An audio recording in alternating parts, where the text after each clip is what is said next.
Hey, Father Mitch here. Today we're going to go over 3 more bizarre martial arts training techniques that really work. Now, the first one I want you to do is heavy carries. The great Dan John advises that you do heavy carries at the end of every training session, and I've been following that for a long time. I believe it. But the old school wrestlers loved sandbags.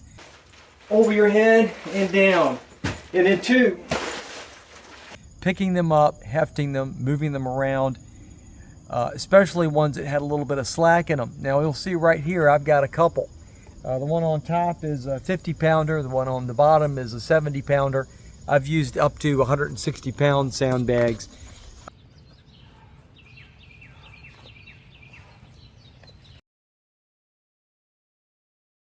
Your mileage may vary, but there's a number of different types of carries you can do. You can do all kinds of sandbag carries, shoulder carry, bear hug carry. I'm actually a fan of doing other odd carries, farmer walks, suitcase carries, where you carry a heavy weight in one hand. I like about a 75 pound suitcase carry in one hand, or a body weight farmer walk, if you can work your way up to it, is a great way to build functional strength for martial arts. Why? Because you're managing body weight.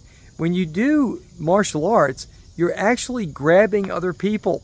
And so takedowns, wrestling, grappling, where you're standing up and you're attempting to avoid being thrown or to throw someone else, managing a sandbag is not a perfect simulation, but certainly a great way to augment your fitness training for practical martial arts. Now, you're not going to believe the third one. That one's going to really blow your mind, and I want to make sure you hang out for that third one because it's a doozy. But the second one is also fun. So one thing you can do to really improve your self-defense readiness is to just say hello to other people. I know, it's crazy. It's a standing joke that, old guys talk to everybody. My dad did. He was totally relaxed around other people. And he was also a little bit of a flirt. I'm not, but he was. But say hello to people. And what that does is it makes people interesting to you. It makes them a part of something that you're paying attention to. And if you're paying attention to other people, well, what does that do for you? Well, you might be aware when something goes wrong. Look, if your nose is buried in your cell phone, if you're the kind of person who simply doesn't take much interest in others, then you're not going to notice when, I don't know, someone's acting really squirrely. You can't be on guard at all times. Even if you could, you wouldn't be a very likable person. You'd be like this all the time. And hypervigilance just increases cortisol production and causes problems. So it's not good for your health. It's not good for your mental health or your physical health. But if you get in the habit of greeting other people when you're in line at the store, talking to the person at the checkout counter, saying hi to the guy who's loading the freezer section or something, learn the people that work at the stores that you frequent. Become accustomed to the movements of individuals. Just paying attention to other people and being a participator in the world you live in is a massive way to increase your safety day to day. And if you make it a habit, you don't have to think about it. Just like buckling your seatbelt. You're not paranoid about a car accident. You're just the sort of person who never forgets to buckle their seatbelt. And it's the same way with saying hello to other people, greeting people, and paying attention to them. Now, the last one will really blow your mind, and that is saying the Pledge of Allegiance, saying grace, observing the small rituals of life. Now, how does that improve your self-defense and your safety? Guys, I'm going to talk about this until I'm blue in the face. Rituals are how human beings create pro-social sentiments, and it's how they maintain bonds inside of societies and groups. It's just that simple, and rituals are being abandoned left and right. If you want to read more about this topic, then you should read Matt Rosano's book, Ritual in Human Evolution and Religion. It's a fantastic book. I'm proud to say I'm friends with Dr. Rosano. He's the world's foremost expert in the importance of ritual in human culture, as well as in the evolution of religion. When people do things in unison, when they march together, sing together, say the Pledge of Allegiance together, when they pray together, when they dance together, they create pro-social sentiments. Sir. Jump, high kick, left knee up and right kick, left knee up and right kick, go! I pledge allegiance to the flag of the United States of America. Mama, mama, don't you cry. Mama, mama, don't you cry. Your little boy ain't gonna die. Your little boy ain't gonna die.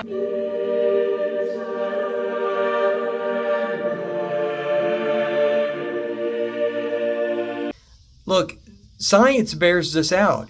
You can poll a group of people and ask them how likely it is that the other people in their group agree with them politically. Then you can take them out country line dancing.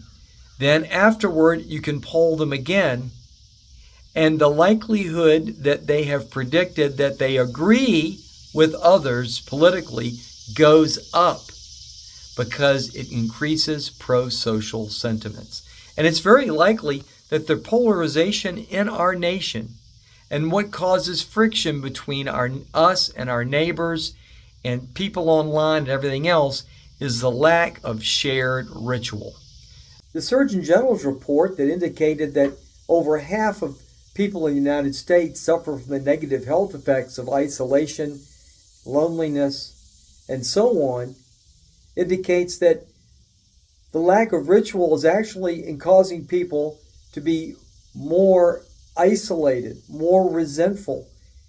And in the end, isn't that really what's driving all of this crazy behavior? Mass shootings, violence, and so forth? Isn't political polarization and lack of cohesion in the society itself, isn't that what's causing all the riots and all the other difficulties? The best thing you can do to improve your well-being and the well-being of others is to encourage people to do rituals together. So, if you have a club or organization, say the Pledge of Allegiance together before the meeting begins. You should make sure that you say grace before meals. Close your meetings with prayers, with oaths, with pledges. Things like that really matter. Now, if you want more detail on this, stay tuned because I'm going to paste in a very important video by Dr. Rosano on this topic if you'd like to watch it. Otherwise, don't pay any attention and continue to watch our society and our culture degrade. Continue to see more polarization, more anger, and so forth. Thanks for watching. Take care, and God bless. So laying it out in a much clearer, more specific way, there we go. Here's what I'm going to try to convince you of. One, humanity is defined by cooperative communities. All right, so if we're trying to ask what is it that makes humans distinct, different from any other species on the globe, my answer and the answer of others who study this is that we are the ultra-social species. We're able to form communities that cooperate and work together with each other in ways that no other species can. If you take it then a step farther and you ask, okay, well, there is probably the most cooperative community that we have on the globe, and that is traditional hunter-gatherers. Okay. If you go a step farther, and you ask, well, what defines community? What creates these highly cooperative communities? Ritual. Okay, ritually ensured trust. And not just any kind of ritual that exacts some kind of a cost on the individuals that are engaging in the ritual's acts. That's a costly ritual there. That's the Mandan Indian sun dance that they use to initiate new warriors into the tribe, where they embed skewers and hooks in their pectoral muscles, and they hang them from a ceremonial tent. Okay? I guess once you've done that with your comrade, you can trust him in battle. He's not going to run and cut and run when things get tough. Okay, so you can trust him. All right? So costly ritual, then, is the mechanism by which we ensure trust in these very cooperative communities. As a corollary to this, I'm going to argue, okay, how is it that you are going to motivate people to engage in costly rituals like the Mandan Indian sun dance? And not all rituals have to be quite that costly, but they have to exact some kind of a cost. And what our ancestors discovered was probably the best way, the most effective way that you can motivate people to engage in costly ritual behavior is supernatural belief. We're not just watching you. The ancestors are watching you. Every generation that's come before you is watching you. The gods are watching you. The spirits are watching you. Don't let us down. Okay? And that, I think, is why religion and supernatural belief for the course of our history have always been a human universal. You can't find a traditional society, or nearly any society, that doesn't have some kind of supernatural belief. Okay. And then finally, I'm going to argue that it was a ritual that sustained humanity against extinction. Okay. We would probably have gone extinct if we hadn't practiced costly rituals. And then it elevated humanity. We practiced costly rituals other hominid species did not. And so when we started spreading out across the globe, the reason why we displaced them is because we were the ritual species and they weren't. Okay? And so the reason why we are here talking about this and Neanderthals aren't is because we practice rituals they didn't.